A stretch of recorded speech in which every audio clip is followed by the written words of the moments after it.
Why are you taller than me? Whenever I sit down, I'm taller than you. It's just a scientific thing where it's like taller people tend to like be lower. I think I just sit up straight. Sit up straight. Sit up straight. I'm still taller than you. Yeah, no, it is a thing where it's like taller people usually are. That's interesting. I guess it's your legs that are longer than mine rather than your torso. Hey, what's up? Welcome to the James and Brady podcast, episode 24.5.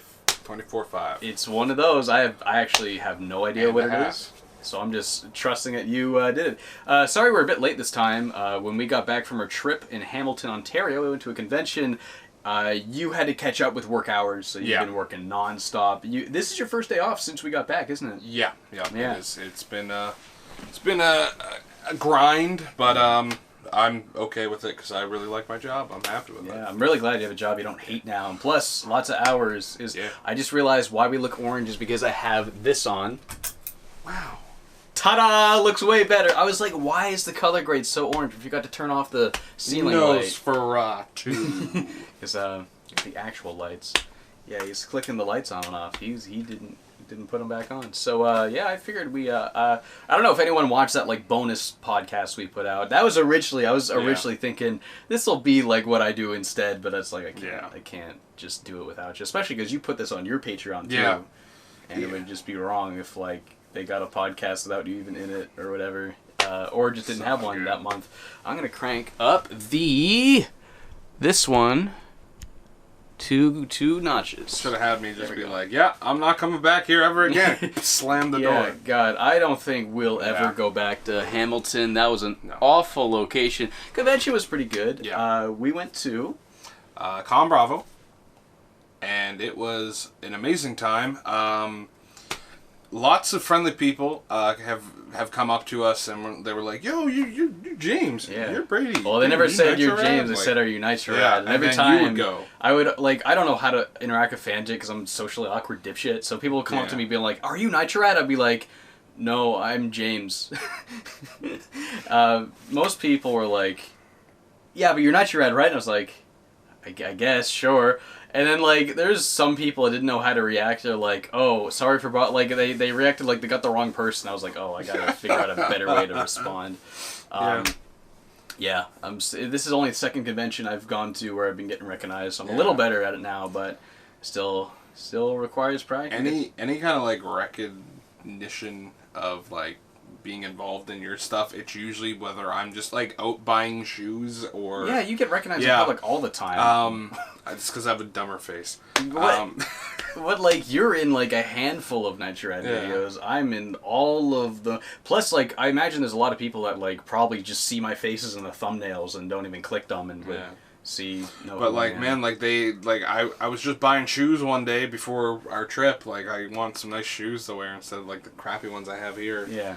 And I was just like, I don't have something to cut the elastic band off this so I can take the price tag off. Let's go up to the customer desk. Someone's like, yo, you're Nitro Rad's friend. I like your guys' stuff. I'm like, oh, thank you. I just want to get my shoes. There's like a weird amount of people that assume like you edit the videos for some reason. I try so hard to tell them, no, I don't. I just pop in during clips and do stupid things you're that just I'm asked to do. You're on camera. That's like everything else is just me. The closest thing I would ever have to editing is maybe like suggesting music and stuff. Like a music or like maybe what about this line? Like one, and that was like only once. I think it was Mario Odyssey. I think it was your Yahwahoo. Like what makes Mario? Like, yeah, that was... I mean, like, for Garanicor, you definitely have a huge say in the videos, but it's just, like, all the post stuff, I do it myself. You were the editing machine. You were... Yeah. No, I love editing Garanicor. Editing Nitro Rad is, like, really tedious, because it's just, like, the exact same shit every time. Yeah. Where it's, like, I record all the narration, I piece together all the narration clips, and then I just match all the B-roll to it, and it's, like, a really long and tedious process, and... My favorite part of doing Nitro Rad is when I do the supplementary shots, the pickup shots, which is like, oh, I need a nice close-up of me holding the cartridge, setting up the camera, and doing that. What I love doing that with Nintendo Power magazines, because I've been trying to do that a lot lately. Since I did the 40 Winks video, I realized how good a source of information Nintendo Power is, because I can like scan over the previews or the posters and stuff, and after I did that episode, 40 Winks, I was just like so much fun, like cracking out all the Nintendo Power, getting nice shots. I did that for Star Fox and I think Space Station Silicon Valley, like pretty much like every N64 game. I did that for Rocket Robot on Wheels because I found out they were in the top 20 N64 games according to Nintendo Power. It's just like an informative boost. Yeah. But yeah, when we were Con Bravo, man, it was like the con itself was like fun. It was great. Vendors Hall was they have really good Vendors Hall. They had huge space, a lot of good stuff. I got this guy here. Yeah. Another Lucario. If they keep making Lucarios, I'm gonna keep buying them. No self-control. I more or less just bought games. I bought games and like stuff JoJo things. Because like I like JoJo, but yeah, like any time we were outside of the convention, it was just... to interrupt, every time you bring up JoJo, you bring it up like you're in the minority. It's like, no, I'm the one in the minority. Listen, it can go either way. I feel it's like almost even ground. Like people like and hate. I don't JoJo. see anybody that. Hates I see a lot of people be like, when JoJo pops up on my timeline, I get fucking pissed off. Because that's me. Like it's just it's not JoJo itself. It's just people that like JoJo. Like I see so many annoying JoJo fans in my notifications every time. Like, part of the fans, is this a JoJo? Like people joke, is this a JoJo reference? I literally see that shit every day, and it's like I don't know anything about this show. Leave me alone. Yeah. If people like something enough, they start being like, oh, that seems very similar. They just glue themselves to it, and they try to associate it with everything else they see, even though they don't realize everyone else isn't into the thing they are into. I think one of the things why I say it that way is like if someone's viewing this, they'll be like, they both like JoJo, and I'm like, no, I like JoJo. He doesn't like JoJo. No.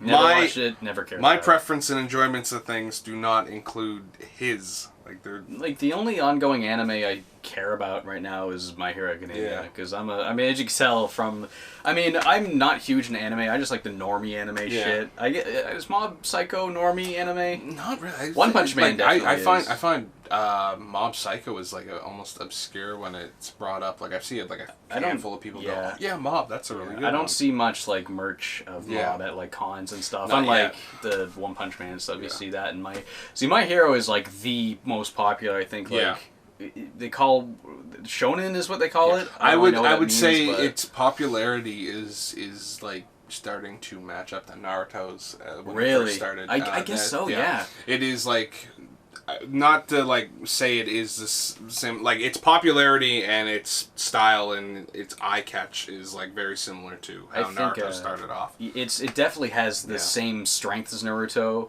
or Naruto. I don't know how you say that, but I feel like it's one of those words to say it loud and everyone tells me you said it wrong. But it does share a similar strength to Naruto in that it has like a lot of like very different characters that are like really like a lot of My Hero Academia characters. You don't even have to like watch the show. You just see the character, and they're so like representative of the powers they have. Like you know, like the Frog Girl. You look at her posture, you immediately know she's a Frog Girl. The what's red spiky hair guy's name?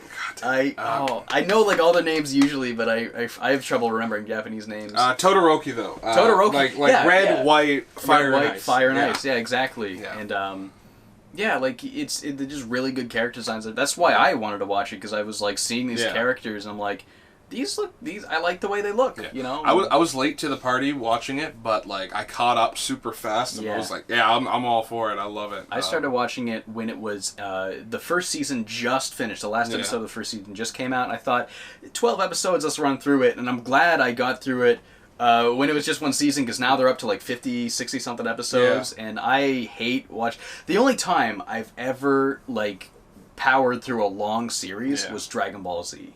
That's the only time, because I never watched it as a kid. I watched Dragon Ball as a kid, not Z. I watched through it all in high school, and I was so into that I would watch like 5 episodes a night. I used to have to rent it from the library, like take the DVD sets. Yeah, I was technically not allowed to watch it because it was violent. But, see, that's why I never grew up with it, because my mom wouldn't let me watch it. But Dragon Ball, even though Dragon Ball is arguably worse because there's a lot of sexual content in that. But all that flew over my head as a kid. But like I specifically remember the time my mom was like giving me the okay to watch it before bed, and it was like I would go to bed at 10 o'clock, I think it was, on Wednesday night. And I was like, I'm finally going to get to watch Dragon Ball Z. It was literally the episode where Frieza comes back. It comes to Earth. With the robot? With Cyborg Frieza. Yeah. And within seconds, Trunks just slices him up. And my mom, like, came in while that happened. Oh, no. And I was like, yeah, but there was no blood. No, there isn't. It was a robot. And she was like, okay, go to bed. It's over. Oh, it's like, man, okay. that sucks. But, like, I still watch. That's a killer episode to come. Like, the introduction of Trunks. Trunks is, like, my second favorite Z character. Yeah. I'd say Frieza's my number one. That's, like, my two favorite characters in the same scene. Yeah, it's got to be Frieza, Vegeta, Trunks. Like, those are For me, Frieza, Trunks, Piccolo. Yeah. Love Piccolo. Piccolo's awesome. Piccolo's great. Oh, man, Gohan might be number 4. Yeah. Yeah. Yeah, for sure. But yeah, like, just watching Dragon Ball Z, I had to get it from the library. I just recently went to a thrift store and I found seasons 2 and 3, $2.50 each. Wow. Yeah, and they were all. It was the orange box. I was gonna ask, was it the original orange box? I don't know if that was original, but and all 4 discs. Yeah. All brand new. Oh yeah, because that's before Blu-ray. They would have had to been on so many discs. Yeah, it was wild because I was just like, wish I had season 1 though. Yeah, but just getting that, I was really impressed. Yeah, when I watched through it all, I watched Dragon Ball Z Kai. Yeah. Because that was where I was like, okay, I can get into it because it's 90 episodes instead of like, what was it, something like 200, 300, something like that. They didn't have the Boo Saga finished back then because they originally weren't going to do that. So I just watched the Boo Saga in the original release, which was kind of weird going back to like the animation isn't as clean because in Kai they actually redrew a lot of the really damaged cells. But it was interesting going back to the original because the biggest thing is they don't swear. Yeah. They say like darn. They don't say like in Dragon Ball Kai they're like. Piccolo gets his arm blasted off. He's like, "Damn you, bastard!" Yeah. But in like the original, it's like, "Darn it!" And it's like, come on. That's a big appeal in Kai's. They actually swear like they do in the Japanese version. I love that. And I know a lot of people are like, "Oh, you missed out on all the fun filler stuff." Yeah. And it's like, yeah, well, I know a lot of people complain about filler, but there's also the people that like, it's campy and silly, and that's part of the experience. But it's like whatever. Yeah.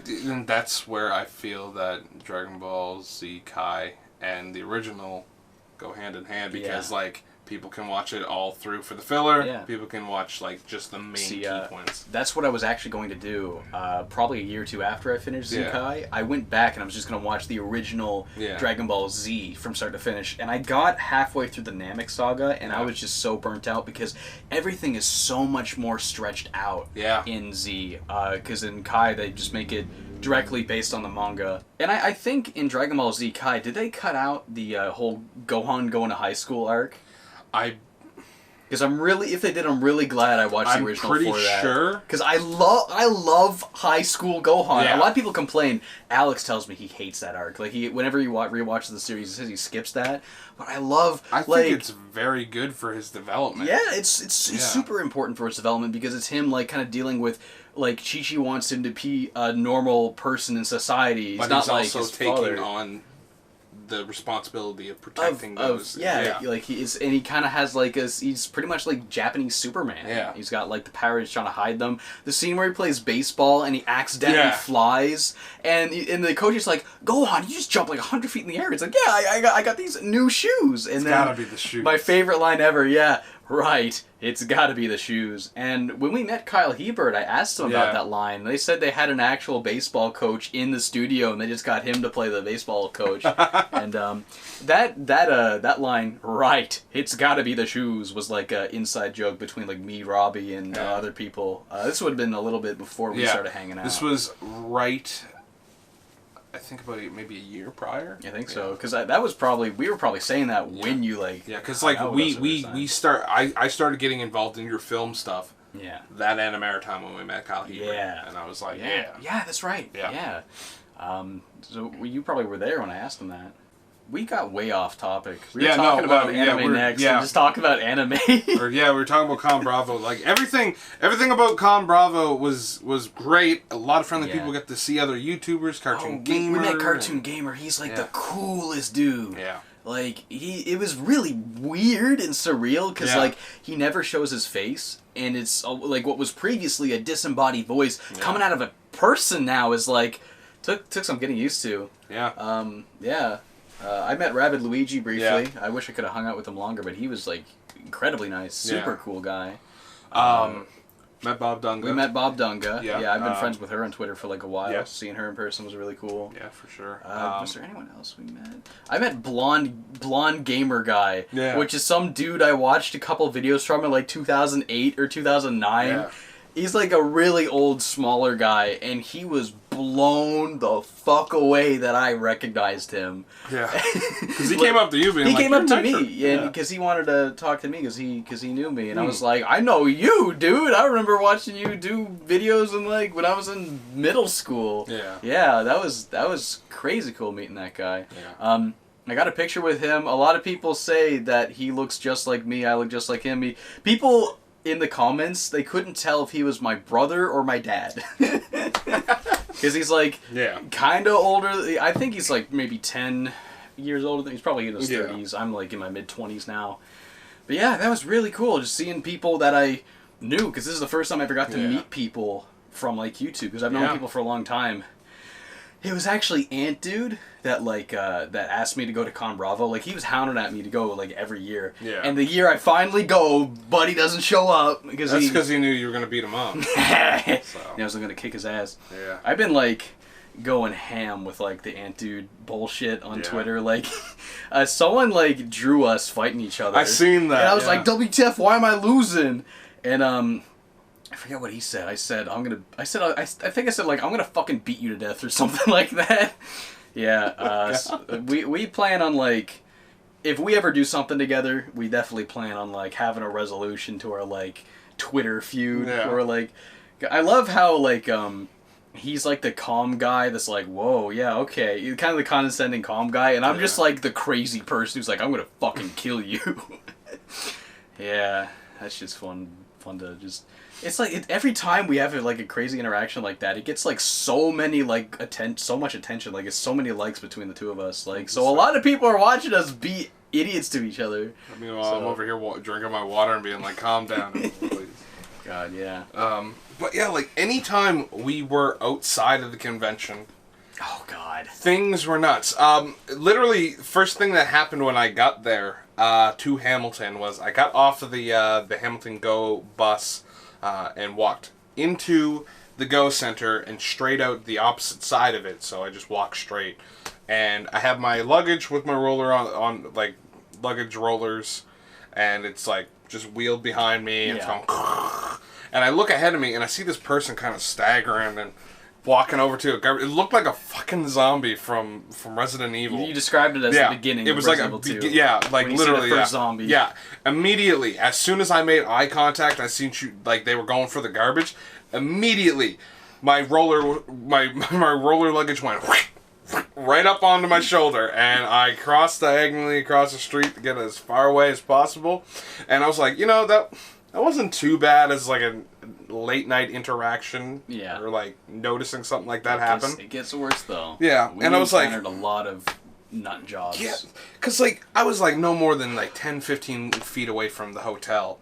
And I went, you know what? Things could have went worse. Could have walked by somewheres. Could have been a bar fight. A fucking bar fight breaks out right behind me of a guy sitting on one side and another guy sitting here. Because there was a bar right beside the hotel. Yeah, it was the Honest Lawyer. Or it had like an that. outdoor section. Yeah. Yeah. So there was a guy seated at a table and then a guy standing with a girl, and they're like just blabbering going on and like arguing and trading remarks and stuff like that. And the next thing you know, I hear the guy sitting down go, "You want to go?" Like that. And this guy with a bottle of water goes, slams it down, and he's like, "Let's go then." And they both kind of get up and they start walking towards it. It was like It's like a Street Fighter thing where they came onto the battlefield after like walking through this little have, patio. like, a line of dialogue. Yeah, and they're like, and then they start going around in a circle like it's Tekken, and they're like, you're like, you want to go? Don't do this, man. Don't fuck with me. Blah blah blah.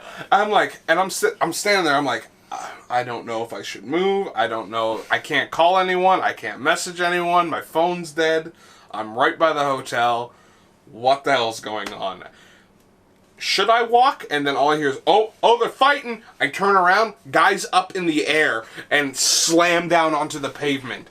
I immediately grabbed my luggage, and I rolled the hell into the hotel because it was like... You seem like you got the worst of it. Like, you had the most, like, crackhead encounters in Hamilton. Oh, yeah. No, it was so bad. When Andrew, Mark, and I were walking just to get, food, like, late at night. Was this after you left? We went to that Mexican place? Burrito Boys? Burrito Boys. No, this happened the second night. Okay, so you were... I was still here because I went to Burrito Boys after you guys. So were you with Michael at this point? Because you weren't around. Michael headed out. Okay. Because you guys went to the game panel. I was hanging out with Cartoon Gamer and oh, his right, group of pals. right, yeah. Because it was Andrew, Mark, and then Michael's friend Spencer who was hanging out with us. And we were just walking, just looking for something that was still open because everything closes like early in Hamilton for some reason. So we're looking for like a food joint that we could just go to. Yeah. We're looking for some place because we got pizza like twice at this point. Yeah. We're like, let's find something that's not pizza. So we find this Mexican place. But, like, on our way there, there's, like, these 3 girls, like, huddled around just out in the open. It wasn't, like, broad daylight. It was kind of nighttime. Was it a bunch of guys fighting? No. It was just 3 girls, like, sitting on the sidewalk, and they're shooting up heroin. Right! You were telling me about that! Yeah. Oh, my God! I've never seen heroin before. Not in real life. And they were just doing it. And when we walked back, there was, like, 2 guys that were also there doing it with them. And it was, like... I had to double take because I saw needles on the ground, and then I was like, wait, that's fucking... And I just kind of kept on walking, and fuck, I've never been that close to hard drugs before. Yeah, no. Jesus.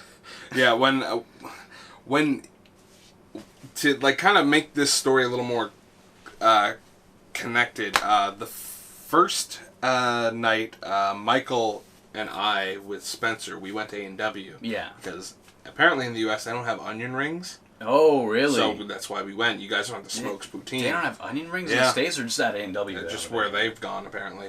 So we went there, and while we're just like talking and going on and stuff, I look out the window and I see this woman like power walking, like looked like the final boss of Sonic 2, like Egg Robo, and I'm just like, what the fuck? Like watching them walk by, I was like, please don't come in here. They immediately come on in, and I'm like, no. I love the way you set that up. Please don't come in here. She comes in here. Doesn't go up to the counter. Doesn't go bother anyone by the tables and stuff. Goes out to the back area where the bathrooms are, and then employees are like, no, you need to go. And she's like, not making a lick of sense. She's just like babbling. Yeah, she's going, no, I can't do this, blah, blah. And then they get her into like the little walkway where it's like door, glass windows, door, restaurant. And she turns around, she slams on the glass, she's like, she's screaming like leaves, and she starts like dancing, moving her hands around, waving to the sky and stuff while she walks off to the Jackson Square Mall. And me, Michael, Spencer, we're like, Michael, can we go back to your hotel? Let's go back to your hotel. You guys eating that? Too bad. Pack it up. Let's go. So we went off, and while we're at the hotel, Cartoon Gamer is out getting pizza with like his friends and stuff, and apparently a woman comes waltzing on in after dancing in the middle of the street with a bottle of Sprite in her hand, walks towards where they're at the pizza joint, and Cartoon Gamer's friend goes, please don't come in here. She comes on in, and she's like, oh, we're going to be drinking tonight, blah, blah, blah. She slams down a glass, and then she walks off, and then walks over to the bar and starts flirting with people, and then she leaves. She's totally trying to bum free booze off of people. Oh, yeah. She was doing, yeah. And so Cartoon Gamer heads off to the night video game night market that was held at Com Bravo. Oh, and yeah. After they were headed there, me, Michael, and Spencer were headed there as well, but that was after we were just kind of hanging out at his hotel. Yeah. And so I'm just like, man, you wouldn't believe the stuff that was going on. There's this crazy lady, she comes on in. She was wearing like a green bikini top, blonde streaks in her hair, tattoo, shorts she shouldn't have been wearing. Cartoon Gamer's looking at me like, something weird happened like that to us. It's actually, I think it's the same woman. And I went, no way! You described it like the hero side and the dark side. Yeah, it was like Sonic Adventure 2, where it's like, we have the one scenario, they have the other, and then it's like a little intertwined little scenario going on. And then, second day, we all went out to a place called Amigos. Oh, yeah. And that place was that was like the last arc episode, but that night, something happened where... We should mention that I saw her when we were all at Amigos. Yeah. We come back, we saw her in the parking lot. She was just twerking. Yeah, she was twerking and dancing. Yeah. Yeah. But like prior to that, it was dawn. It was like early hours in the morning. I was drinking a bit, but like I was like, I'm not tired. I'm going to the gym. So I went and worked out and stuff. And you get free access to the gym when you're in a hotel. And I just really want to be tired, and I'm not tired. So let's go outside. Let's go get some fresh air. Walked out. Got some fresh air. This was like probably 3 or 4 in the morning. I'd say about 4:30 in the morning. Really late. It was asleep. It was starting to get about light out. And yeah. Crack of dawn. Yeah, crack of dawn. Crack of dawn. Go. I'm about a block away from the hotel, and I'm just kind of exploring. I'm like, yeah, this is it's kind of peaceful at this moment. Guy in a red hoodie comes up to me with soulless eyes. He looked like a Reaper from Infamous. Yeah, like he literally looked like something out of Infamous, and he's like, hey dude, he's like, no, he goes, hey bro, can I ask you something like that? He comes up to me, I was like, I'm getting mugged. Put on the hardest gangster mode I can. I go, yeah, what's up, bro? Like that. He goes, the whitest black guy voice you can do. I'm the whitest black guy you can know. I don't know how to be black. So he comes up, he's like, can I ask you something? I go, yeah, what's up, homie, like that. And he goes, you wouldn't have seen a girl, would you? She's about yay tall, blonde streaks, tattoo. I went, oh my God. I went, yo man, if I seen anyone, it's probably down that way. You're probably going to go down about a block. You just made him go to a random direction just to get so I could go hell back to the hotel. It's not safe out there, dude. No, it's not. It's like a PvP zone, like player versus player. It's like in RuneScape when you go into the wilds or whatever. Yeah, like some the pirate caverns. So level like 100 crackheads gonna come and kill you in one hit. It's like a bunch of Tonberries. Like from Final Fantasy. Yeah. They walk slow, but they get close enough. They'll get you. So then we went to Amigos later on that day. I'm tired, but I'm getting tacos. So we saw her twerking and stuff. Me, Cartoon Gamer, Michael, you, everyone. We're just like, no, she's still around. Yeah. And then when you guys went to go to Burrito Boys that night, I went to Burrito Boys after that because it looked really good, and I was like, I need food. Oh yeah, you just went by yourself, didn't you? Yeah, because I was like, well, you guys just got back. I'm not going to ask. Not a good idea to walk around Hamilton by yourself. You should have people with you. I went down there, but on my way, you know where the little fountain area was, right? Yeah. There were guys huddled around in like a group of like drunk dudes just kind of like play wrestling. Yeah. And a guy that kind of sounded like Seth Rogen was like at the bottom. He was a really big guy. Yeah. Under 2 other dudes, while 3 others like were around laughing. Yeah. He's like, I fucking hate it when you guys team up on me like that. And I'm losing it walking. So I get my food. I head on back. There's a drunk guy kind of watching, kind of like stammering around. He sees a pair of shoes, he kicks them and starts walking off over to the crosswalk, and he goes, man, there's shit going on over there, and I'm like, yeah, man. Is that the guy you almost got in a fist fight with? Yeah, I remember this. And he's like, man, can you believe this shit? And I'm like, yeah, man, I'm just like agreeing with him. And then I see my light changes so I can cross the road. He goes, oh, where the hell are you walking to? Where are you going? Walking away, and he starts approaching me. I turn back around with like fury in my eyes. I said, back the fuck off, motherfucker, like that. He kind of stumbled back. I was like, have a nice night. Walked off, and then I seen the lady again, and she was picking up cigarette butts. Oh yeah, you saw her a 3rd time. Yes. Oh my lord. And then like I literally said to the guys, I was like, guys, I'm going home like first thing. Was she trying to like smoke the last bit of cigarette? Oh, she was out of cigarettes. Oh my god, that's disgusting. Yeah, like no, like literally, I was like, guys, I'm done with Hamilton. I'm going back a day early. This is why you don't do drugs, dude. Yeah. You turn into something like that, and you're picking up cigarettes. I remember someone in Hamilton said to me, to not be those guys out there, don't get stuck in Hamilton. Oh, and yeah. thinking about that, I almost lost my credit card. The one thing that was going to help me travel. You left it at Pizza. Pizza. And the guys were like pretending you didn't leave it there. Yeah, and they were joking around, but they were totally trying to lift it off you. Yeah. Those guys were sketchy. Yeah. He was always like, "No, bro, we don't have your ATM." I was like, "You just said that you have my ATM." He's like, "Ah." Yeah, we were there. We were all drunk as hell, and we were in Pizza, and you were like, was it you asking for the toppings? I was drunk, and I was like, "Can we get toothpaste on the pizza?" Being a fucking Me idiot. trying to be the most mature man out there. You're way more mature than us when you're drunk. Like, Mark and I are unruly and obnoxious as fuck. Like, I'm always the obnoxious one when I'm drunk. Yeah. But I've never had another obnoxious person to be obnoxious with, so I love getting drunk with Mark. Like, Mark was crawling all over me, being like, "Let me pop the zits on your legs." I'm like, "You love me, bro." Andrew was just like... Andrew was the only one who wasn't drunk. Yeah. He only had, like, a couple of Meanwhile, drinks. me drinking, being as calm as possible, and then literally I was just like, "You guys need to calm down. We're getting kicked out." Michael's the worst drunk. He just falls asleep. Yeah. Michael has, like, 2 drinks and he just falls asleep. Yeah, well, I noticed when you were playing Mario Party. Yeah, it was Michael, it's your turn. He's like... Yeah. He's got that dad fuel, you know? He's falling asleep in Discord calls, too. Oh, yeah. He's just a I sleepy remember that. motherfucker. Excuse me. What the fuck was that? Sleepy motherfucker. In the middle of that. What? Sleepy motherfucker. I don't know where that... sounded like a Crash Bandicoot enemy! Or like when you spiral, you run into somebody. Yeah. It was like when you run into the bulls. Yeah. The giant bulls are... Oh my god. So that was our experience in Hamilton. Sketchy city full of crackheads. Don't recommend going there.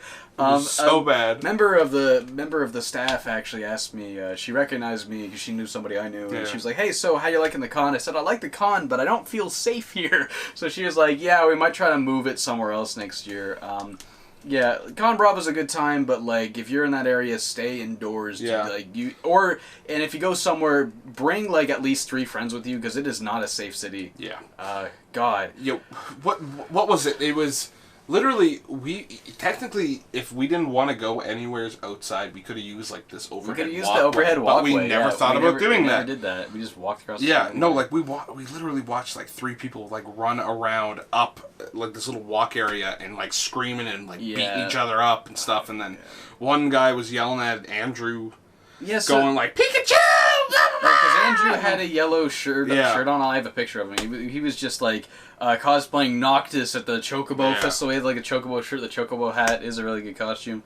But so there's like people on the balconies above. I think it was above the Honest Lawyer, and they're just screaming shit at cosplayers because they're probably like crackheads. They're probably on like see Molly people or in some costume shit. be like, "What's going on here?" Yeah. Yeah. Yeah. If you don't want to be consumed by Hamilton, don't get stuck in Hamilton. That's why. And literally, my friends were like, the 4th night is the worst one because that's when you start to like get consumed by it. And I'm like, it's a good thing I only stayed for like 3 days. Yeah. God, I couldn't imagine living there. Like, I had a lot of people on Twitter be like, "Yeah," and I met there's this guy that recognized me. He was like a younger kid who wanted a picture with me. Yeah, you were there in the food court. Yeah, well, he came up to me because he was like, "You're Brady," and then it's like...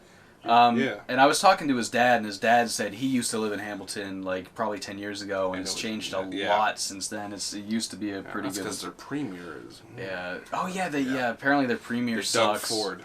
Doug Ford? Yeah. Is Doug Ford the guy who's the premier of Hamilton? I believe so. Doug Ontario, right? Doug Ford's the crackhead. Yeah. Isn't Doug Ford the crackhead? Something like that. I think there's one premier that was like a crackhead or something like that. He's the brother of a guy who is like that, who was like always on drugs. I know there's one guy that died. Like that was his brother. Robert Ford. Ford. Yeah. He died of like a crack overdose or something. Yeah, there's some sketchy politicians in Ontario that are just into. Yeah, but like Toronto was so much nicer. It was like because you went back to Toronto to get your flight there. Yeah. Yeah. Because I wanted to see one of my friends, right? And I also got to meet YouTube pal that I knew from like Yeah. 10 years ago. Yeah. So like we were. That's cool. Yeah, it was great. It was wild. It was a wild time. Definitely recommend stopping in at Toronto because it's. I want to go to Toronto Yeah, sometime. it's so nice. Find a Toronto convention. I think Anime North. Anime North. I want to go. I don't really care much about anime though. I want to go to like more gaming conventions. Yeah. But I mean, I went to Anime Next, which was like. And then fun, they have so like whatever. they have Fan Expo. Fan Expo. Yeah. Let's go to that one. Yeah. Sometime I should see if I can go there as a guest. Yeah. Because because Antu tells me that like I've never been a guest anywhere before, so I'm like new to this. But I want to try guesting at some conventions. If I can guess at Fan Expo, he tells me sometimes they might even pay for your hotel and flight. So if we could get over there.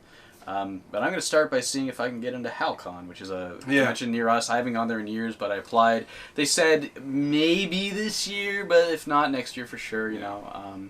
Yeah, I gotta say, like the new convention center for it is really nice. However, I do want to go. Really expensive, and that's why the price. HalCon is so like $100 now. Yeah, and I literally said that's the main reason why I'm not going this year. When I was, I think it was like 50 when I was in college, 40 or 50. It was 65 when I started going. Yeah, that was like it was 5 years ago. 60 early bird. Yeah, so 65 at the door. Yeah, Con Bravo was only $30 if you bought tickets early. Yeah. That was cheap.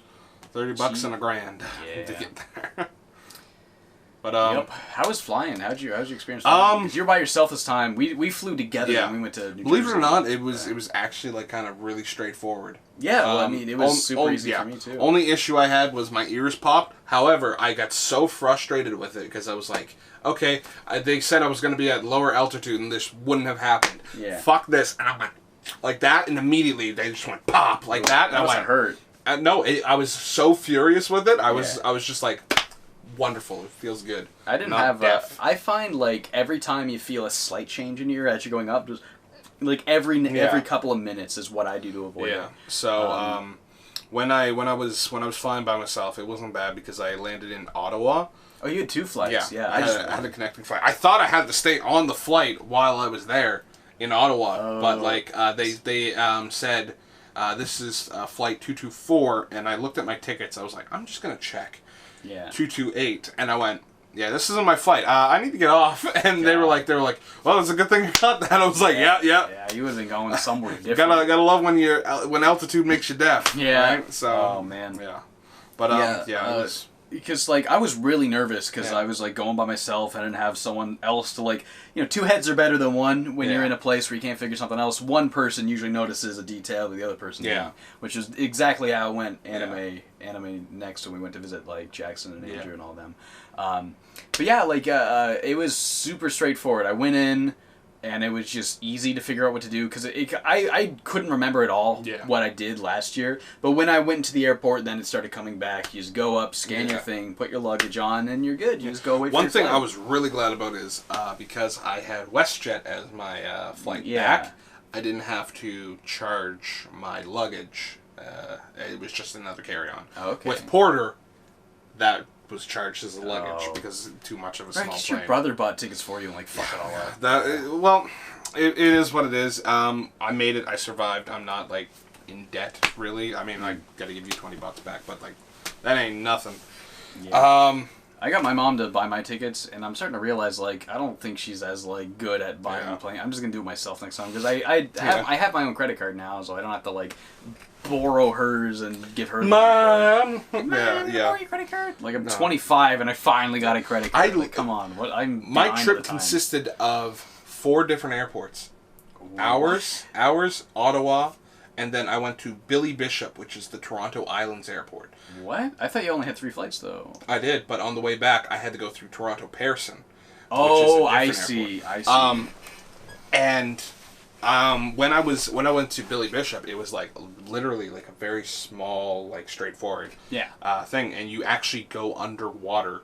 You have to walk under a tunnel. That sounds so cool. Yeah, it's really cool. That's so cool. Yeah, no, it's... I just had the 2 airports, just Halifax and Hamilton. Also, the subway system's wild. They have streetcars. Oh yeah, they would have subways in Toronto. Yeah, like literally, it's like a flat city escape. It's wild. It's cool. City Escape's based in San Francisco, which is a big downhill. I mean, we've played Watch Dogs too. Yeah. We've gone to that same hill. Yeah, no, like seeing seeing how Toronto is compared to like here. Yeah. No hills, nothing. That's interesting. Yeah, like literally, it's pretty bumpy all over the place. Yeah, like I can't even recall walking up a slope or a hill when I was in Toronto. Weird. I walked upstairs. Yeah. But like nothing. Everything was flat. It was cool. That's really interesting. I know. What's the province that like the whole province is flat? Is it Manitoba or Saskatchewan? I think it might be. It might be Alberta. It's one of those three. That's like it's notorious for being the flat province. Yeah. They say like if your dog runs away, you can watch it run away for like an hour before it'll get to the horizon because it's just flat. Jeez. Yeah. Dog, come back. Not like literally, Yeah, but that's like, just like the thing people say. But yeah, I guess that just about covers it for a whole trip. Yeah. I guess unless there's anything else that I was dumb and I bought a body pillow. Yeah, why'd you buy a body? I don't know. I was drunk. I was like, I want a body pillow, and then I stuck with that. It was Bowsette. What? You owe me $20 for that. Yeah, that's what I said. Give me $20. I don't have the $20 right now. We literally just talked about that. This motherfucker owes me $20 for buying a fucking Bowsette body pillow.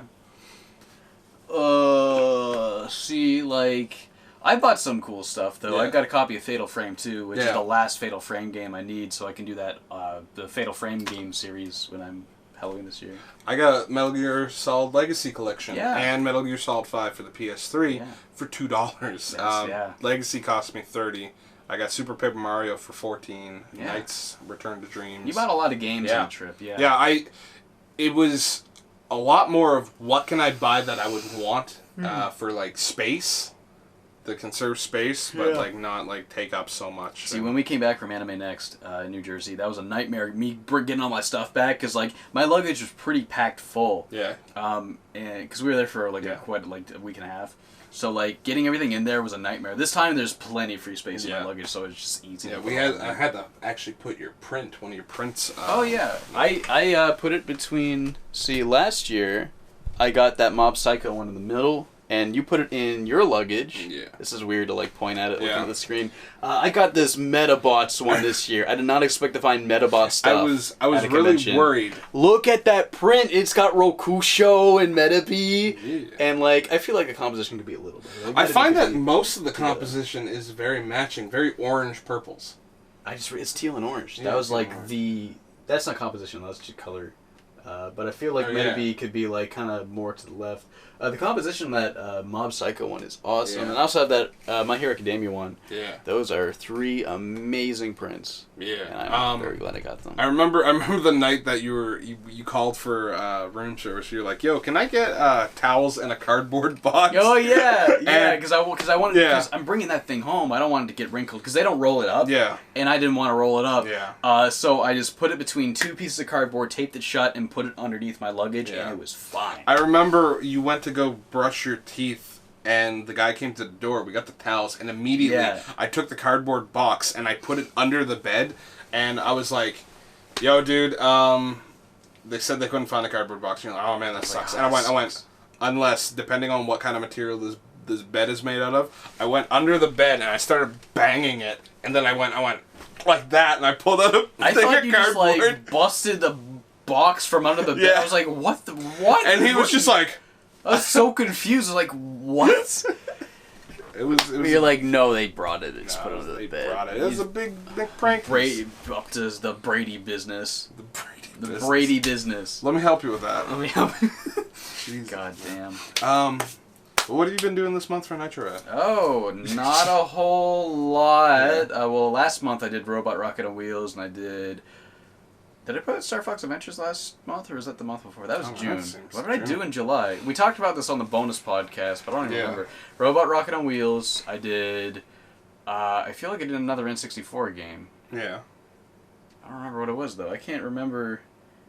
Wasn't there, like, a PC game or something? What did I do? What did I do? Mega Man RPG. Mega Man... Well, wait, Mega Man Sprite game. Was that July? I thought that was June. Maybe that's why I'm not able to think of it, because I'm thinking, I guess the Mega Man Sprite game.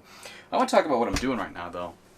I have a review copy of Anodyne 2 that I finished it a couple of days ago. The video's just about done. I could finish it tonight. There's like, I just gotta, it's all done except the pickup shots. Yeah. Which is like, I also gotta record some extra some gameplay stuff. Like, there's a part when I talk about like Jabu's belly and like Yub inside the big Yub Yoshi from Partners in Time. So I just gotta get like grab shots like that. I also talk about weird Japanese PS1 games, so I'm going to go through some of the ones I got, like Planet Daub, and there's this other one, I forget the name of it, where you, like, it's just some angry salaryman turns into a monster. It's a really weird game. Oh but I started out talking about Anodyne, how I love weird Japanese PS1 games, and got to get some footage of that. Once that's done, I can release it, but I have to wait till the embargo's up before I release it, which is on the 9th. Yeah. But the game comes out the 12th. I think I might wait till the day the game comes out to release it because I have massive spoilers in the video. Yeah. And I do have a warning and a timestamp so you can skip it. Okay. And I stress very hard, please, please, please, please do not watch this until you play the game because it'll pretty much ruin the experience for you going and knowing these things. But I want to talk about it because I talked about my interpretation of Anodyne 1, and this game has, like, some really... Anodyne 2 has some crazy, crazy, like, meta-narrative stuff in it that, like, really, like, broke my brain and was super exciting to think about and piece together. God, Anodyne 2 is a fucking amazing game. It is so freaking good. Like, Anodyne 1 was, like... Honestly, that's a pretty average game. It's just like a whatever Link's Awakening clone, but it does some really interesting stuff halfway. Like it gets scary, and there's like some really like ambitious like narrative stuff and symbolism and like theme. It's one of those games where you play it and you gotta like it's open to interpretation. Like a community tries to piece together what this thing means. Anodyne 2 is very much like that as well, but it's also a good game. On top of that, like it's like it has a 2D section from the first game, but instead of like a broom as a weapon, you have a vacuum where you can suck guys up and spit them back out. But that also makes the puzzles way more interesting because there's way more interesting puzzle stuff you can do with a vacuum, like having to like pull levers of the vacuum or shoot an object at another switch. I'm not making it sound interesting, but there's like a lot of really that and like the actual ideas. Like each dungeon has like its own gimmick, and that alone is just way more interesting than any puzzles in the first game. And the 3D segments are like this PS1 low poly looking gameplay with like a little bit of platforming, and it is such a good freaking game. Please buy Anodyne 2 when it comes out. It's only going to be like $15, I think, on Steam. Tonic Trouble and Moss. Tonic Trouble. I knew I did another N64 game, and Moss. That was it. Yeah. Moss, like, no one fucking watched it. Yeah. It only got, like, I think it's got, like, 75,000 views, It is, like, the VR type of stuff. You have to... just no one wants to watch the VR stuff. Moss was a really, really good game. In my opinion, they're missing out on some awesome stuff. I get so many comments from people that just aren't convinced by VR, and, you know, there's people that... I understand there's the price barrier, which is what a lot of people get past. But I tell you, the fee of admission is definitely worth it. Like we're at a point where like VR's been on, because VR has always been on PC for forever, but it's not until it was on PlayStation, a console by a first-party developer, where a lot of people are making more stuff for it. So there's more VR games than ever.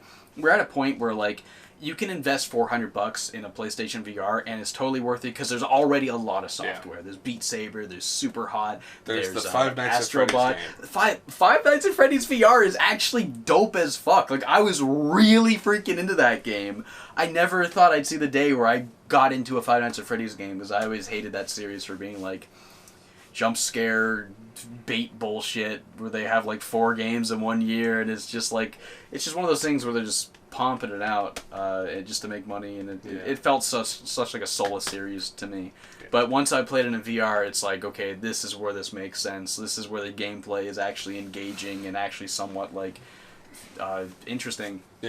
But what else on VR is there? There's To the Top, which is an incredible... To the Top is like one I vouch for. Super hot. Incredible parkour game.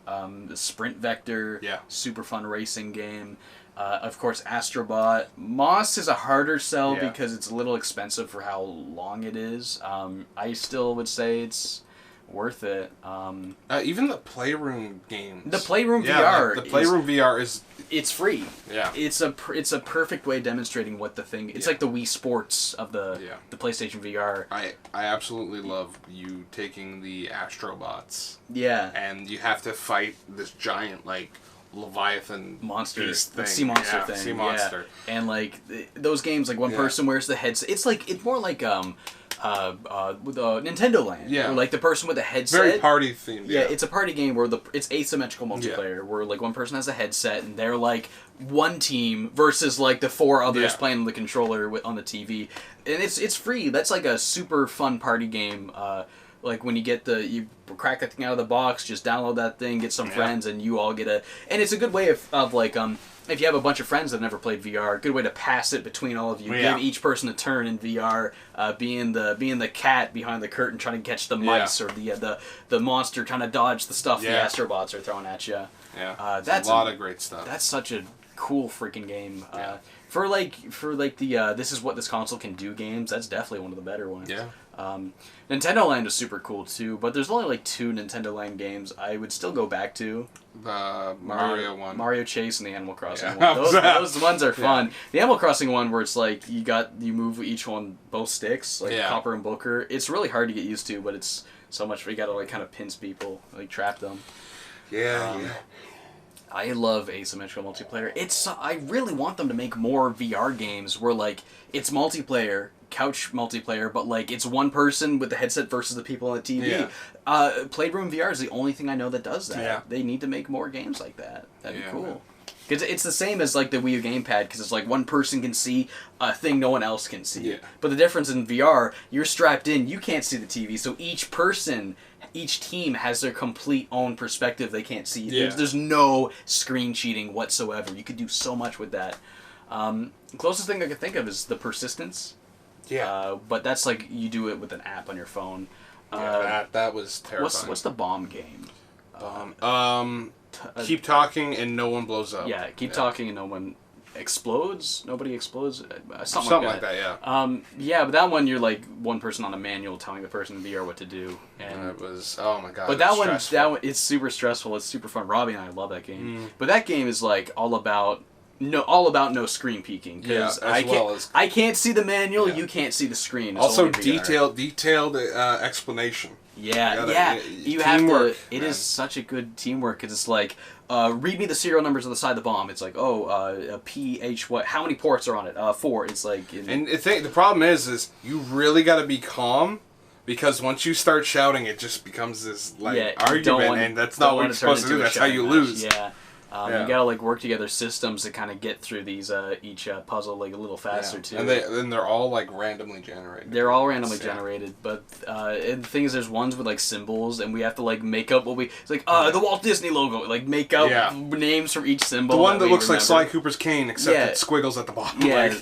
Yeah. And then we just call it the Sly Cooper cane, you know. Get to a point where it's like as fast as you can, because you only got a time limit to do it. Difficult game, but so much fun. Wow. Yeah, there's a lot of stuff on VR that's definitely worth it. I've never really tried much PC VR. I had a thing where I could get my PSVR working on PC, but it was only the head track. It was only the gyroscope. It didn't have the head tracking, which kind of defeats the purpose. Then at that point, it's just a Google Cardboard strapped to your face. And I couldn't get it working more than 20 FPS. And it didn't work for most games. I wanted to try Dolphin VR, because I wanted to try like Metroid Prime in VR, but I just couldn't get it to work. So if I ever crack into like PC VR, I definitely want to try some of that Dolphin VR stuff. But I'm gonna get like a Vive. But I mean, that stuff's expensive. Like again, barrier of entry. Like I already have a VR headset. Paying for another one, that's where it's like I'm pushing it. But sometime. I'm excited to see what VR is going to look like on the PS5. Yeah. Because I'm sure they'll probably have this same headset. You heard that all PS4 games are going to be playable? Yes. Yes. Yeah. Did you see the tech demo that was leaked from like a PlayStation keynote or something like that, where they showed Spider-Man PS4 running on a PS5? And they were going through the map like super faster than the game could render. It would go, it would have to stop for like a good 10 seconds to load in the rest of the map on PS4. PS5, no loading at all. It can load like the whole city. I'm PS4 excited. Spider-Man so fast. I'm excited. And I think we talked about this the last E3 podcast, but like the whole ray tracing stuff is going to be a focus. And ray tracing looks hella crazy good. VR, it's cool. For Garanicor, what do we We did a few things. We did a couple Granicore stuff. We did a random Granicore video today. Yeah. I was playing Minecraft last night because I was just like, I haven't played Minecraft in forever. Yeah. I'm just going to play a little bit of it because I got nothing else to do. And I just thought of this video because that Minecraft meme song is the big meme. Oh, yeah. And I was like, what if I did a video where I'm like, ran to the camera like, I hate that Minecraft song. If I hear it one more time and you come in with a song and then I just punch you like Minecraft and you fall over like Minecraft. Yeah. And I tweeted that. It got like a bunch of like likes like right away. People really seem to find this thing funny. What's it at now? We posted a couple hours ago. It's almost at 3,000 likes. Holy 800 retweets. crap. Jeez. Yeah, that thing's like slowly blowing up. I wonder how many I'll have. Yeah, we did that Minecraft How many views on YouTube? Just under 2,000. Yeah. We had the Parkade Goon The Parkade Preacher one, yeah, because we knew when we were in, when we were with Mark, because this is the first time we've really hung out with our friend Mark IRL. Yeah. We knew we had to film some videos with him, Yeah. so we did one where like he's like a goon preacher, like you fuck with our Lord and Savior Jesus Christ, and he's like dancing and stuff while you're just like. Quite the hybrid of like things that we've seen in Hamilton as well. Yeah, like the power walking. We were like the goon character was definitely inspired by all the crackheads we saw. Andrew played the cop who just wore my Leon S. Kennedy outfit. Yeah, like I fucking love that brisk walk. And then we did one more that I don't have done yet because it's a lot of green screen stuff. Yeah. It's gonna take a while to edit. Yeah. Because Granicore videos I can edit those in like 10 minutes. What was it? Grocery Grognard. Grocery Grognard, where it's just Andrew had this joke in our Discord one time where he was like, "Can I get because you wanted to like let's do grocery role play." Yeah. And Andrew was like, "Can I get You see, I want," and he was just like stuttering for like in a fucking hour, I swear, before he was like, "Can I get a bag for my groceries?" And immediately I had a plastic bag nearby, and I just went right on my mic. So, and then I was like, "Did you want paper or plastic?" And I was like, "Paper." And I had a paper one too. Yeah. But the video is just an adaptation of that Discord call I had one time. Where, but we added another character. Mark is like this guy waiting in line to rob the store, and he's just ready to kill Andrew, but won't do it. And man, I can't wait to edit that thing. Yeah, I'll probably do that tonight, actually. Well, I mean, I'm going to edit this podcast tonight first because I got to get this thing out ASAP because we're already late with this one. It's what, the 7th right now? Yeah. Yeah. Questions. We should do podcast questions because we're an hour, almost an hour in. We're just about to reach it. Let's kind of end it with the questions. Right. Okay, let me refresh. I made sure to ask this a little earlier this time because last month, I forgot to, and we did it last second. And we waited like an hour. And I also forgot to do it the night before this time too, so I got it a couple hours before. So we have, I think it's at like about 15 questions. All right, let's see. Jason Peters asks, what are your favorite horror films? Hereditary. I watched Hereditary recently. That is really disturbing, super fucked up movie, but it's really good. Yeah. A lot of people don't like that movie, apparently. I don't like it because it's scary. Like, it literally left me terrified. It's one of those movies where, like, the ending seems like so, like, what the fuck? Yeah, but then, like, you think about it and the gears are turning, you're like, wait, it's one of those movies where a second watch makes so much sense. Yeah. I watched Midsummer, which was by the same director. I didn't really like it that much. Like, that movie felt fucked up for the sake of being fucked up, and there's a lot of scenes I could not stomach, and it was... I don't know, Midsummer just made me... Like, by the end of Midsummer, I was like leaning back in my seat and the hands over my face. I was just so... That's such a stressful movie. Yeah. I don't even know if I like it that much, honestly. I'm a fan of the Insidious series. I've never watched Insidious. Yeah. I personally like those. Those are my favorite films. Mothman Prophecies is one of the movies that's actually scared me. I don't like moths. It's a very unsettling movie. Like, the scenes with the phone call, where it's just, like, this weird voice, and he's just saying things, and he's just, like... I don't. It's really, like, unsettling. It's like... but it's really engaging. Yeah. I love that movie. Another great horror movie I love is Wreck. Quarantine was the American remake of Wreck, but Wreck is like a Spanish found footage horror movie where it's like there's a zombie apartment complex. Yeah, it's an apartment complex that gets quarantined because there's a zombie outbreak, and it's just like the perspective of this like news camera guy like just trying to survive. And there's a part like where he uses the camera to like smash a zombie. Yeah. And that part's, it's not like a scary movie, but it's a really cool and fun movie. By the time you reach the end of that movie, they finally like reach the top of and they're in the attic, and that's when yeah. you see like the person where it started, and that scene's like really creepy. Yeah.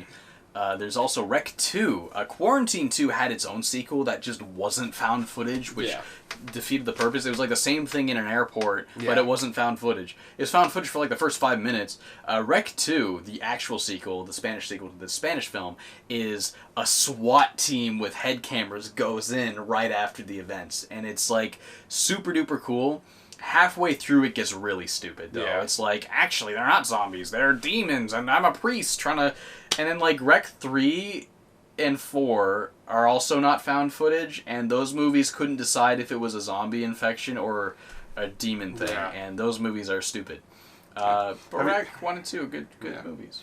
VHS movies are also good. I've never seen they're VHS, like but I want to, because it's like, it's one of those things where, like, because it has like the VHS filter, it's like that looks indistinguishable from what would actually just a VHS tape would, and that makes it feel all the more real. Yeah, that's what gets me like.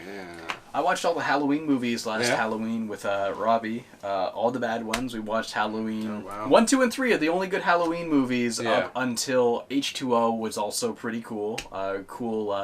Like imagining of like ignoring all the other movies, what happens 10 years or 20 years after Halloween 2.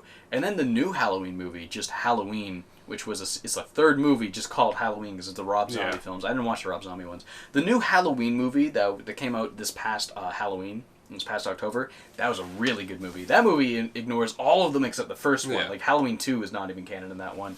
That was a really good movie. There's like this one tracking shot that just goes for so long. It follows him through like 2 entire houses in someone's backyard, and it's like it's such a long like uninterrupted tracking shot. It's awesome. But those are a couple of my favorites. There's also a random Halloween movie with Paul Rudd. It's like the 7th one. Oh, yeah. And Paul Rudd's the main character, and he's really bad at acting. And it's like, this is so weird seeing a young Paul Rudd that's not good at acting yet. Do you have any other ones? That's all I got. All right. What are your favorite Tony Hawk games? From Bullocks Herman. What are your favorite Tony Hawk games? Pro Skater 1. That's really like the only one. I mean, you could say the Disney Skate one. This like doesn't count? That runs on like the same engine, doesn't it? Yeah. That's like the one I grew up playing aside from like Tony Hawk Pro Skater 1. Like I grew up mostly playing Pro Skater 3 on Game Boy Advance. Like the Game Boy Advance versions of those games were like, it was an isometric perspective with tank controls, but it worked well because you're a skateboard, so it feels good. That's the one I played the most as a kid. I played like the console versions at friends' houses and like at daycare when I was probably like 6 or whatever. But Underground, the first Underground was the one I played in college because I played that at friends' houses but never had it myself. So I played through Underground in college, and that's the best Tony Hawk game to me. At least out of the ones I played. I haven't played I probably haven't even played half of them, but like. That's just a good story because you're not Tony. You're like a guy that aspires to be the next pro skater, and it's just your story. A small town kid trying to make it big, and the struggles he goes through with the friend that like screws him over. That's just a really fun skater, like very true to the culture skater story. Yeah. So what else we got? Jordan Gonzalez asks, is there a game you'd like to see a live-action stage play or musical for? What? WarioWare. WarioWare the musical? Like ever since in junior high, in my head, I was like, I would love to see a WarioWare musical. Because that can be anything. That could be anything. That could be anything. Just those wacky characters, and because that would be perfect. Because every WarioWare game is like all these characters have their own self-contained stupid scenario, and then they all come together at the end with a big one. Yeah, that would work perfect for musical. Each scenario is its own song. I'm stealing your answer. If that's cool. That would be perfect. Jump on board with me, man. Because like ever since junior high, I had that thought. I was like, I would love to direct like a WarioWare musical. That would be amazing. So WarioWare the musical. There you go. Caleb Young asks, what do you think makes a good character design for a platformer protagonist? That's easy. Mario.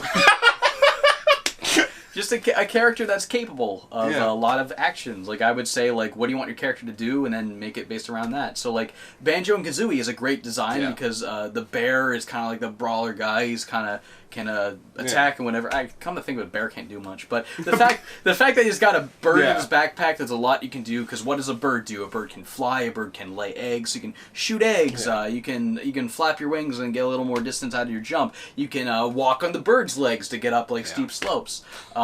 Stuff like that. Just think of a character that can do a lot of things. Like I wouldn't say like a very cluttered design for sure. Because anytime I've seen really cluttered designs, they're not always that great. I don't like cluttered, like characters that just have too much shit on them.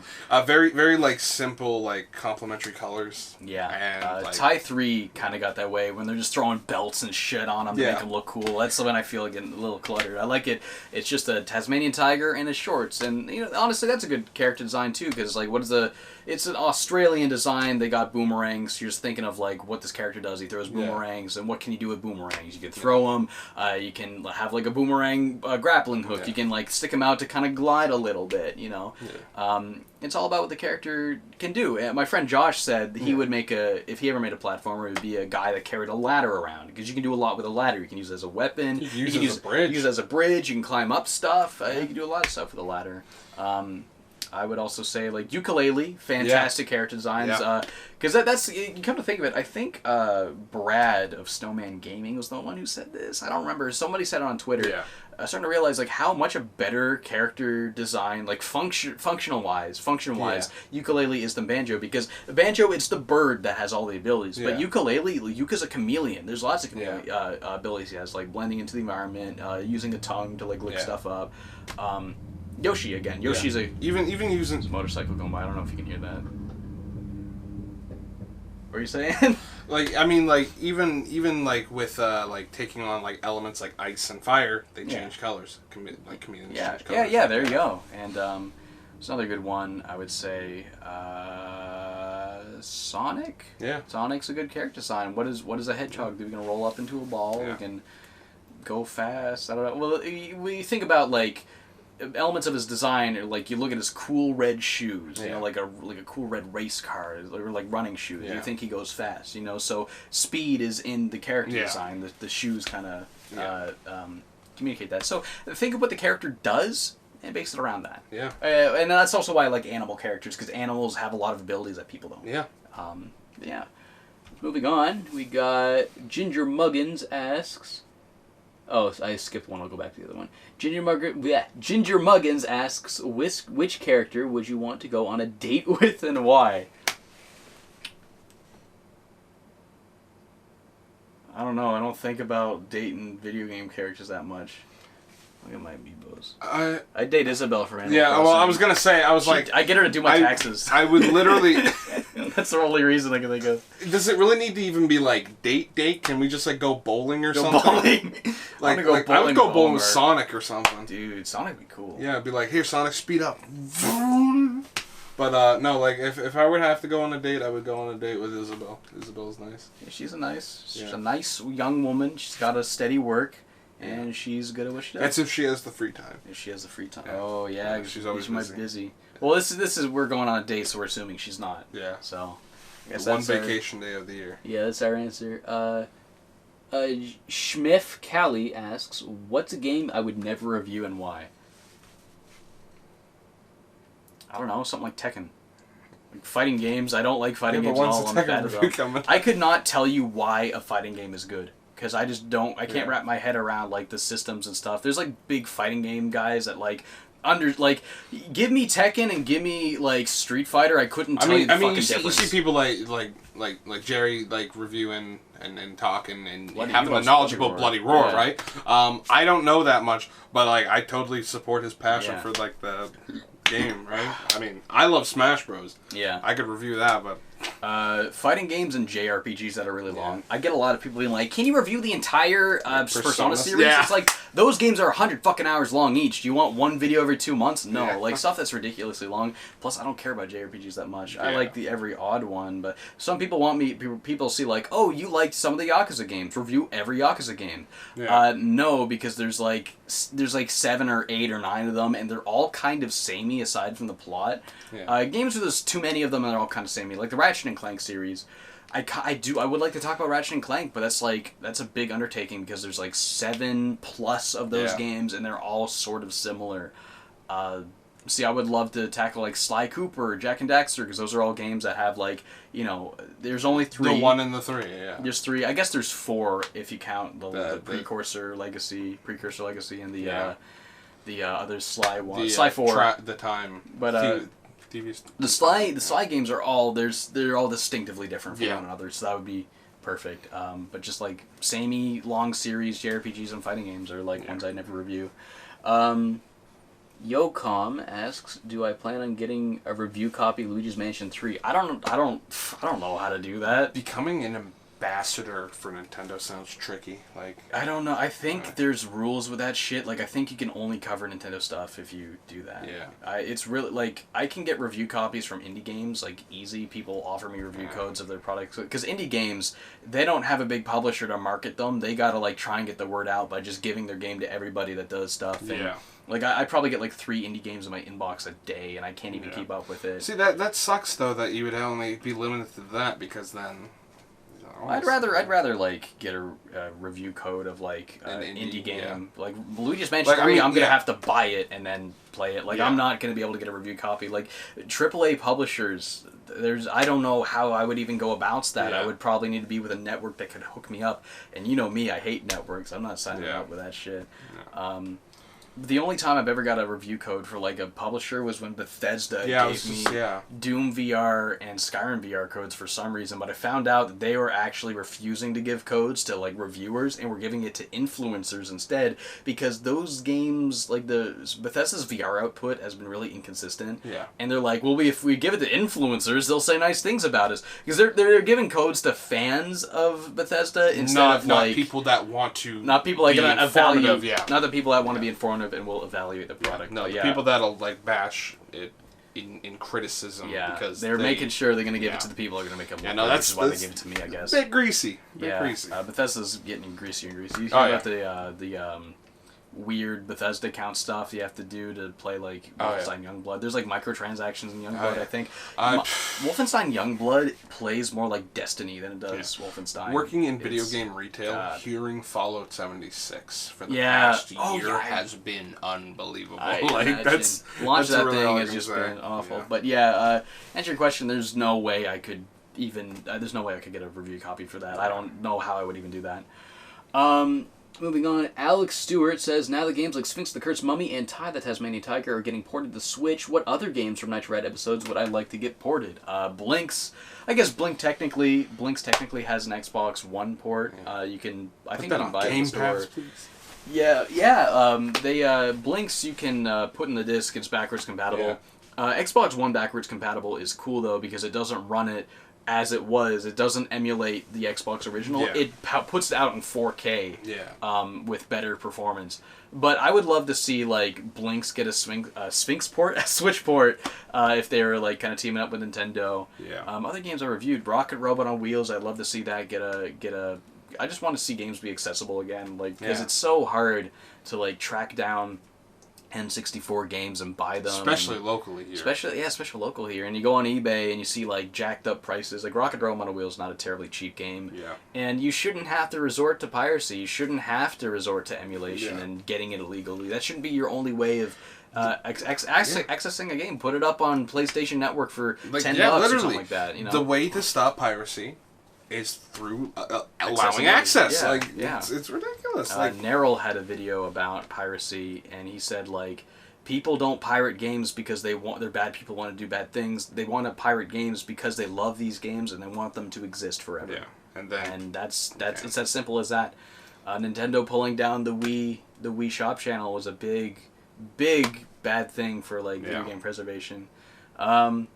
But, you know, that's a whole conversation we've had before, can have, you know, but I don't want to get too far off topic. But yeah, like Rocket Robot on Wheels, and Blinks. I almost said Voodoo Vince, but I forgot that did get a port. That did get a port to Steam. Like, how many games have I like Voodoo Vince, Sphinx, Ty, Blinks, sort of. They got backwards compatible, but that's not like quite a re-release.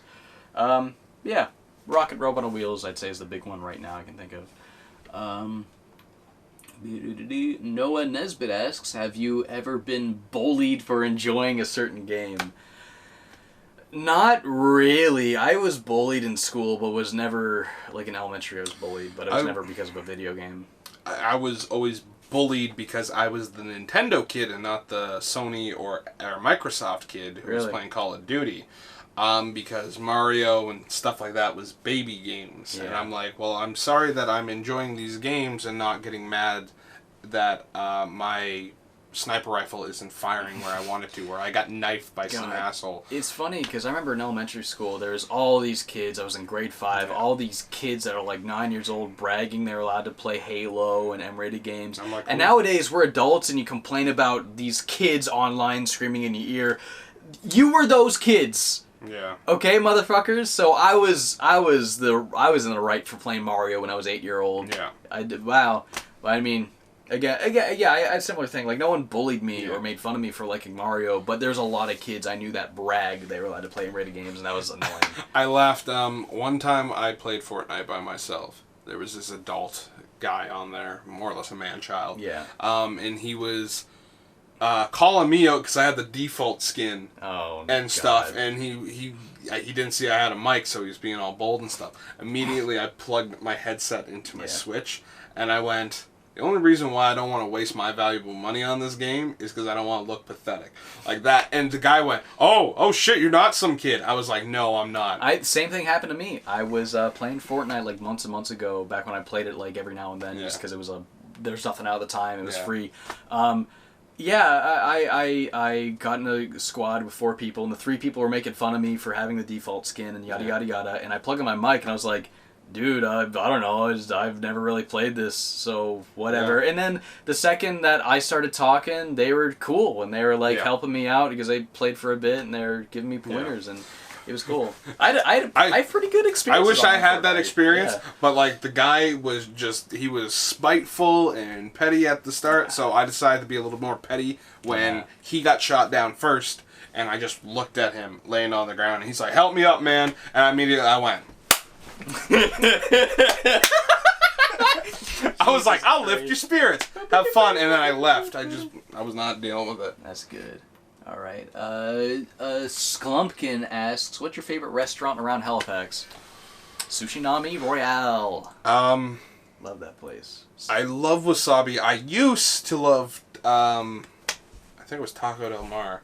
That was to work there. That was one of my favorite places, and then it got shut down. So, Sushinami Royale is some of the best sushi I've ever had. I love Wasabi. Sushinami is also good, but Wasabi is definitely a great place. Definitely recommend going there. Right on. Leia asks, would we rather be stuck in Silent Hill or trapped in Raccoon City with no way out? Well, I was almost stuck in Hamilton, so Raccoon City. God, that's a tough question because like Silent Hill is like you're battling your inner demons, but I feel like survival rate is higher in Silent Hill because Silent Hill a few people go in and most of them come back out. Raccoon City, like 90% of people are dead, so I'd probably take on Silent Hill. I feel like I'd go in there, my inner demons kind of expose themselves. I come out a changed man. Where Raccoon City, I'm probably just gonna die. You know what? Then I'll go with Silent Hill, and then whatever inner demons I got is basically what? Amiibos, yeah. Amiibos and Taco Bell. God, yeah. Cypher Cameo asks, have you ever been working on a review for a game and then stopped due to the game being unplayable or a bug and couldn't progress? No, it's never happened. I just stopped because I knew I'm not good at reviewing games. Louis De Luca asks, what's a video game I have really mixed feelings on? Crash Team Racing Nitro Fueled. Oh yeah, tell us about that. I love it. I'm glad it's back. I'm glad that we have access to this and they've been throwing more content into it. However, the microtransaction announcement was bullshit because they promised there was never going to be any microtransaction. Activision was being garbage with that. As well as just the big problem I have with it is there's no like ranked mode for like professional players like that know the shortcuts and stuff that want to get the bigger like score and stuff. So everyone's kind of thrown in together, so you have all these beginners getting overlapped by like new guy, like older like veteran players and stuff, as well as the item balance. I should not be getting an invincibility item Yeah. when I'm in first place, an Aku Aku mask. You tell me that. And earlier, like yeah. the blue shell equivalent, which is a warp portal that strikes like pretty much everyone on the course when I'm in either third or second. Like and then I get like the turtle shell equivalent when I'm in eighth. Like it's ridiculous. You gotta work on that. Like you definitely need to work on that because I love it. I love that they brought it back. I love that I can play it. It's fun when I'm in single player. When you're in multiplayer, the online is just like they need to work on that a lot. The only thing I can think of right now, I can't really think of anything other than like Ukulele. Yes. But I talk about that in my review. Like I think those are great characters that have great abilities, but it's the level design is where it just doesn't do a good job. With the new one coming out, hopefully we can see like some like real good positivity. Like I mean, it's a very different kind of game. It's a linear side scroller instead of an open world 3D platformer. So they might. I'm interested in seeing if they'll do a better job of capturing that magic than the magic they tried to with. They were really trying to go for those rare moments, I guess. 3D, 2D. All right. So last question from Nikato Salazar. Sorry if I said that wrong. What are your cheapest and most expensive games that I have? The least amount of money I ever spent on a video game was the Wii version of Alone in the Dark. Oh yeah. It was less than $2. It was the only time I ever gave the guy a $2. I gave him a toonie, a $2 coin, and I got change back. And it's not a very good game at all. I only played it like once, but it was like it's so cheap, I gotta get it. I feel like I probably paid like $1 for something at some point. I don't know. I got a copy of Warpath for free at college on Xbox. I've never played that thing, but it was just someone just had like free games, and I just took it. So that's cheap I ever paid. What's the cheapest you ever paid for a game? Today I just got Mario Galaxy 2 for free. There you go. Because our local game store, which was known as the last game store, is sadly shutting down because times are changing and it's just like it's a hard business. Yeah. But like aside from that, I would say I'd say Punky Skunk. Really? Like literally, it's like $50 to $70 on. Yeah, it's quite a bit on eBay. On eBay, and I got it for $5 at a yard sale, and I was really, or not a yard sale, flea market, yard sale. Either way, it was like from some grandma who was like, yeah, here you go, $5. So I was like, okay. So what about most expensive games? What are the most expensive games I own? I got quite a bit of them. Man, I don't even know what's expensive nowadays. I mean, like, I own Super Smash Bros. Melee. That's pretty pricey nowadays because of the tournament and stuff. Do you have anything that's like 100 plus? We go for. I'm trying to think if I do. Because do you want me to go while you're thinking? Yeah, go ahead. I got LSD Dream Emulator is probably one of the most expensive games I have. I bought that with my first paycheck when I was at Shoppers. It's a game I always loved playing in college, and I want to cover it properly sometime. I don't know why I haven't. I should just do that. Next year, that'll be like what I do in January. LSD Dream Emulator. I gotta just do that shit already. I think I paid like $300 or $400 for it. I bought it with my first paycheck when I had my first job coming out of college, and now it's worth way more than that. You barely even see it on eBay. So that was when I do see it on eBay, it goes for like $1,000 now. Last time I checked. So LSD Dream Emulator is probably the most expensive game I own. I also have Haunting Ground. Somebody just sent me that game. Big thank you to the person that did that. That's worth a couple $100. Rule of Rose is like I think $400 to $600. A guy I know named Dylan who buys and sells games. He stumbled upon a copy and he wanted to sell it, and I offered him only $200 for it, which is lowballing him a lot. Yeah. But he knows me. He knows I was going to do something proper with it. It wasn't just going to leave it sit on a shelf for eternity. I was going to play it and document it, which I did. So that one was really expensive. I got for a good price. I have Echo Knight Beyond that somebody mailed me. Again, thank you for that. Echo Knight, the PS1 one as well.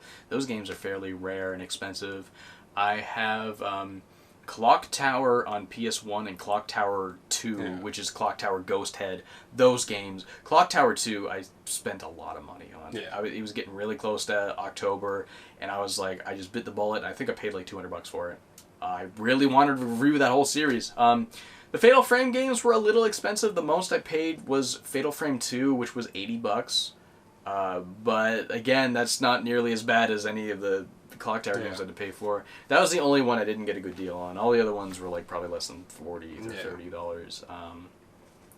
What else do I have that like is expensive? Those are all the games I can think of. It's mostly PS2 and PS1 games. Those are like the holy grail of my collection are those rare horror games. I got the Kirby Dream Collection for $3. Really? Yeah. I wonder how much that. I got that thing for free. I won a Nintendo Facebook I contest. remember you saying something about that. Like they were like, make a video explaining why you're the #1 Kirby fan. I was like in high school and I had like my shitty camera and I was like, yeah, I drew a bunch of Kirby pictures that are still on my wall from when I was a kid. They're not there anymore. And I drew Kirby comics and I have like all the Kirby games and and I won. I was one of the 10 winners and I got a copy of that for free. I remember when they did that Zelda contest. We tried to. Yeah, we tried to do the same thing. I was really. I think they didn't pick us because like I made you a well-made like HD. I went to film school video, and I think they realized these are not just a kid. We're not going to get them to this. See, I was. Let me in. Yeah. Probably should have made like an intentionally shitty video. Yeah. Because they look for passion, not like these are adults with. Well, like I mean, they did that for Smash Bros. They did a Smash Bros. Contest for Ultimate where you could get like a prize pack, and I was like, I did a video just off my phone camera. I remember that. They didn't even announce winners. I remember that. Yeah. They literally just didn't announce any winners. They didn't announce anything. I was like, you were waiting on that. Wow. Yeah. I was like. God. That kind of sucks. Man. I was like, Nintendo, what are you doing, man? You should at least make a public announcement that the contest is over and they're winners. I'm going to refresh this here, see if there's any more. No, that seemed to be the last question. All right. So that's all the podcast questions for now. So is there anything else you wanted to get across, or should we just kind of like end it here? Don't go to Hamilton. Don't go to Hamilton. Be careful if you're in Hamilton. Yeah. I mean, the con was good. It's just the location. No, it was just the downtown location. It was, and a bad wave of apples came tumbling in. Yeah. So. Play Anodyne 2 when it comes out, August 12th. Amazing game. Buy it on itch.io. So show your support for developers, because if you buy it on itch, Steam's not there to take a cut. They get more money. The developers get more money if you buy it on itch. So you get DRM free too. I like having A lot of people are like, so many people are like, I want all my games on Steam. It's in one place. It's like, oh, I have a lot of games in a folder on my desktop, and I'm like fine with that. See, because when I was a kid, I didn't have like a launcher. I just like, it was all in the start menu. Like I had The Sims and Spore and Freddy Fish and all the Tonka games. You put in the CD and anything that wasn't like a CD, it was just in a folder on my desktop. And that's what I still do now with a lot of indie games, because I buy them on itch if I can. Contact Nintendo and demand more Amiibo releases. I want that Isabelle Amiibo, but I missed out on it. I gotta make sure. Gotta meet the man, guys. Gotta meet the man. We should talk about that idea I had for real life trophies.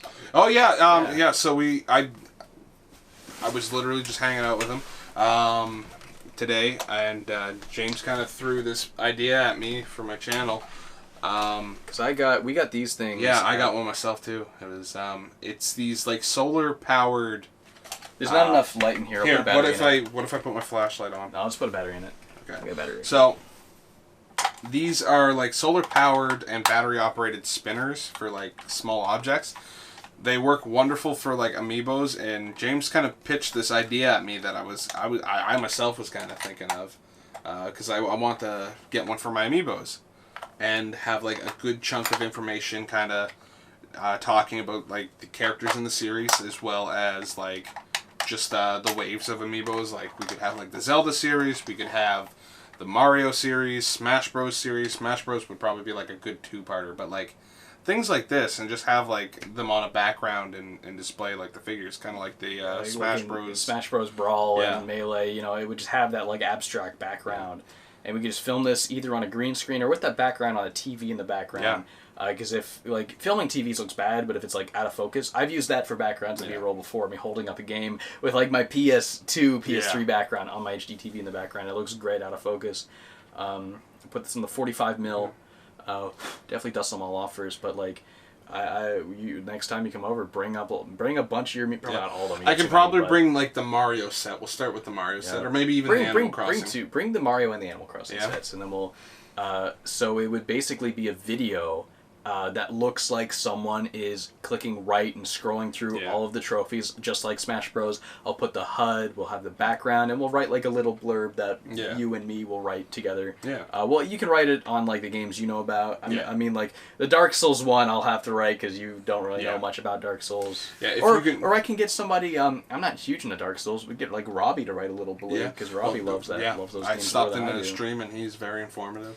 Robbie likes playing Dark Souls. Like I'm still on. I have a copy of Dark Souls on the Xbox 360 now, and I've been kind of waiting that. And then I went, I got this for free, but I think what I'll do is actually just get it for the Switch and play it on the Switch. I got the Switch version, and it's great. That's how I played through it. I love portable Dark Souls is something I did not know I needed until I had it, and then I put a lot of time into that game. That's a great game. I love first Dark Souls game. Yeah, I literally posted a picture of my video of my Isabelle amiibo on that and just spin like. It'd be